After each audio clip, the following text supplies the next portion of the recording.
دوستو، کبھی سوچا ہے جس ملک کا بادشاہ سب سے زیادہ سمجھدار سمجھا جاتا ہو، وہ رات کے اندھیرے میں اتنا بے وقوف بھی بن سکتا ہے کہ پہرے دار اسے محل میں ہی داخل نہ ہونے دے؟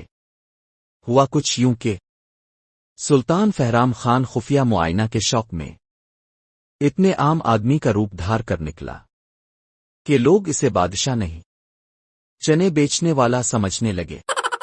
پھر کیا تھا؟ مداری نے شیر کے سامنے کھڑا کر دیا، نائی نے سمجھا پاگل ہے، اور سپاہیوں نے جیل میں ڈال دیا۔ وہ بادشاہ بن کر لوگوں کو بے وقوف بنا رہا ہے، اصل بادشاہ جیل میں، اور شہر ہنسی سے پاگل۔ لیکن کہانی یہاں سے شروع ہوتی ہے۔ آخر بادشاہ نے بدلہ کیسے لیا؟ کس کو شیر نہلانے کی سزا ملی؟ اور وزیر کی وہ کون سی بات تھی جس نے بادشاہ کو بھی ہنسا ہنسا کر پاگل کر دیا؟